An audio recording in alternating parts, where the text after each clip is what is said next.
Hey, what's up? In this video, House of the Dragon Episode 6 ending explained. Watch out. Spoilers ahead.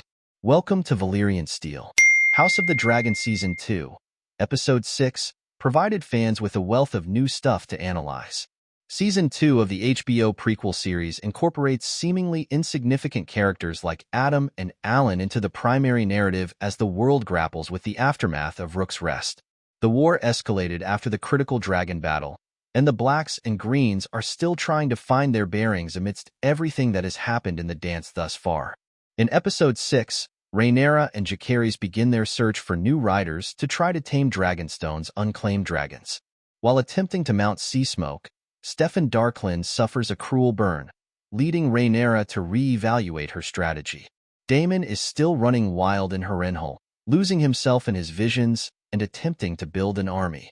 Meanwhile, the Greens struggle under the new leadership of Prince Regent Aemon Targaryen, who may be less stable than the impetuous King Aegon II. Who is Seasmoke's new rider? Rhaenyra learns at the end of the episode that a new rider has spotted Seasmoke flying throughout the Crownlands. Her plan with Steffon Darklyn was to have her trusty knight saddle Seasmoke, the unclaimed dragon who appeared anxious to find a new human companion. When this failed, she wasn't sure if she'd be able to locate a new rider with Valyrian blood to bond with the dragons. However, Addam of Hull, gradually introduced throughout the season on Driftmark, appears to have become the lonely Seasmoke's rider. Laenor Velaryon, the true-born son of Lord Corlys, rode Seasmoke before the show's cancellation in Season 1. We spot Addam of Hull fishing on the beach, anticipating Seasmoke's attack. He is afraid of the gigantic beast at first, but in the episode's concluding seconds, he appears to learn that the dragon does not intend to harm him, implying that he will become its rider. Addam becomes Seasmoke's rider in Fire and Blood. The HBO show's source material, which is understandable given that he is Corlys Velaryon's bastard son. Previously, the show wrote off Lord Corlys' true-born son, Laenor Velaryon, who rode Seasmoke before Season 1. Why do Rhaenyra and Mysaria kiss? Rhaenyra's romance with Mysaria is one of the many startling book alterations in House of the Dragon Season 2. Mysaria becomes closer to Rhaenyra throughout the dance, but their connection is never characterized as anything other than calculated and political. There was sexual tension between Rhaenyra and Mysaria earlier in the season, but this is their first physical contact. A sense of power seems to fuel Rhaenyra's yearning for Mysaria. Mysaria is the only person in Season 2 who has addressed her as a queen and exhibited true belief in her. Thus, it is reasonable that Rhaenyra would seek connection with her. Rhaenyra's desire for dominance over Daemon could also be a factor.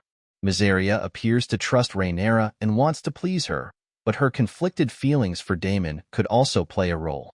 Has Daemon really turned against Rhaenyra? Her fears were explained. According to Season 2, Episode 6, Daemon's words to Harrenhal are treacherous to Rhaenyra. However, he has not turned against her in action. Daemon hasn't done anything to directly harm Rhaenyra. He's merely dubbed himself king and stopped communicating with her to raise her concerns. Daemon wants Rhaenyra to yearn for his return, so that he feels as though she needs him. Meanwhile, Rhaenyra is doing her best not to play his game, sending Ser Alfred Broom to delegate in her place. Daemon's actions in Season 2 are consistent with his motivation for stealing the dragon egg in Season 1. Daemon copes with his feelings by acting infantile and attempting to elicit attention and desperation from the other side, whether Viserys or Rhaenyra. Rhaenyra isn't playing into his game, and Daemon is slipping further away, though it's possible that he's still loyal to her because there's a part of him that needs her just as much as he wants her to need him. Alys Rivers killed Grover Tully, and the ghost theory is debunked. Grover Tully, the old Lord Paramount of the Riverlands, was the only one capable of rallying the Riverlords to Daemon's cause. In Season 2, Episode 6, Ser Simon Strong suggests that Alys Rivers attempted to heal Grover Tully, with Daemon's reply hinting that Alys used her skills to take the old Lord's life. This means that Grover's grandson, Ser Oscar Tully, is now Lord Paramount of the Riverlands.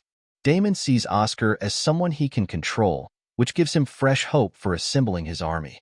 A common belief was that Alys Rivers was a ghost or a fabrication of Daemon's mind sent to torture him. In Episode 6, Simon Strong mentions her, demonstrating that she is a genuine person with some enigmatic, magical abilities that allow her to receive knowledge through visions. Her position in Daemon's visions is still unknown, although she appears to be guiding him in the correct direction when assembling the Riverlands for Rhaenyra's side.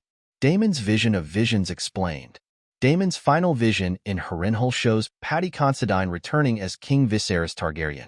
The scenario recreates a scene from the House of the Dragon premiere in which the late king assured Daemon that Rhaenyra would be his heir.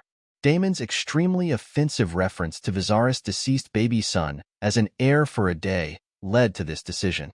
The vision depicts Daemon's great sorrow and terror over his brother, and it serves as the climax of the season's emotional tensions. Daemon's House of the Dragon narrative revolves around his inferiority issue towards Viserys and how his persistent quest for power forced him to repeatedly fail his brother. This scene depicts Daemon understanding he never had what was necessary to be his brother's successor and may help him get back on track with Rhaenyra.